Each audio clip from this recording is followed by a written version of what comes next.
Well, joining us now is Mandy Gull-Masty, Minister for Indigenous Services. Minister, thank you for joining us. Waja. Now, full disclosure for our audiences, Minister, we will be talking about other matters today, but as we track the wildfires burning in the prairies right now, I did want to ask you about your own ministry, how it is preparing, whether it will be preparing to be involved in providing aid to the communities being evacuated, since many of these communities are Indigenous. Of course. Indigenous Service Canada has a responsibility to really respond to emergency preparedness, helping to coordinate with evacuation, doing it in a way that is culturally sensitive, empowering the communities to really determine where it is they want to go, how they can get there in a space that feels safe. Of course, this also requires coordination across ministries, so I'm really pleased that we were able to exchange with Minister Chartrand, whose own riding was affected by these fires.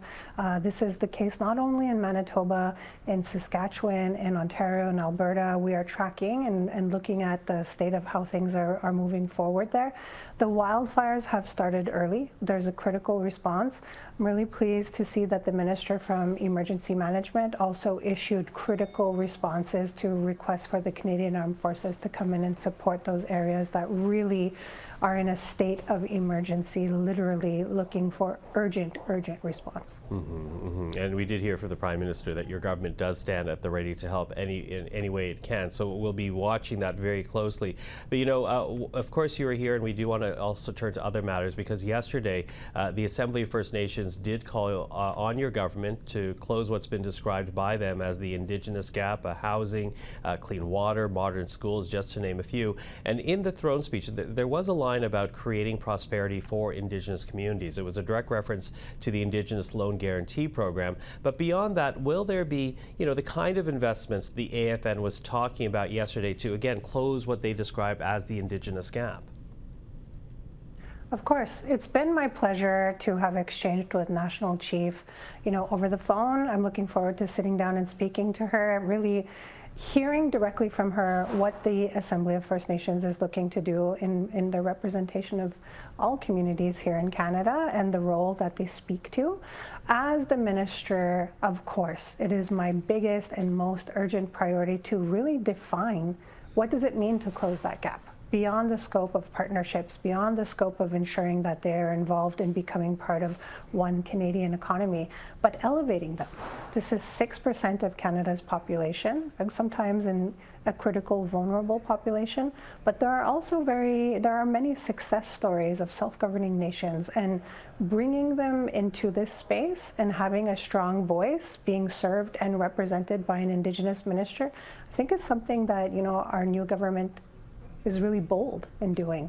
And you will begin to hear more and more messaging as we bring out and bring forward our priorities, especially for my ministry, how we're going to serve them in that capacity. You talk about lifting up communities, and I do want to get back to the Indigenous Loan Guarantee Program, because, again, referenced in the throne speech, it aims to help Indigenous communities by becoming owners of the kind of major projects that the Prime Minister says this country needs to build. Although, as I say that, in the past, opposition to pipelines, for example, were in some cases led by Indigenous communities. I'm thinking of Idle No More as one, the response to Prime Minister Harper's Bill C-45.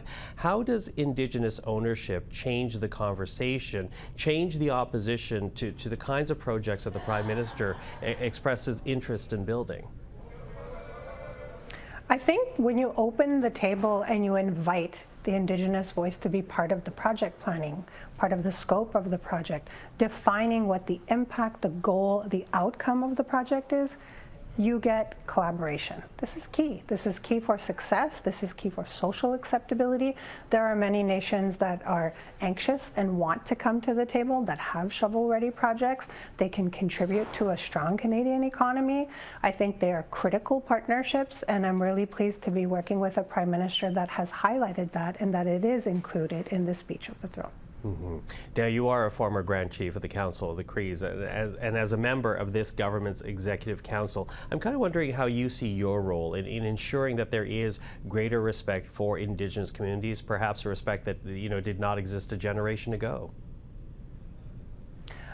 This population, First Nations population, I think there's a lot of educating and awareness that needs to be done to understand that we are all unique. There's treaty, there's unceded, there's modern lands claims.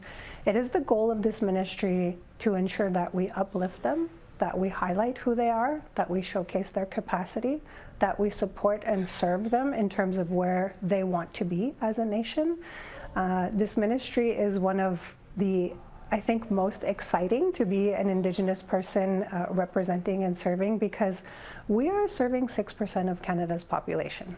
You know, over 600 First Nation communities, over 50 nations, with each their own unique culture, identity, language. That's a huge challenge, but it is one that I think can be succeeded in if you work in collaboration, if you come from a place where you understand the reality of what it means to be Indigenous growing up in Canada. Minister, I thank you for the time. I look forward to future conversations on this program. Thank you for this. Thank you. Agda, miigwech.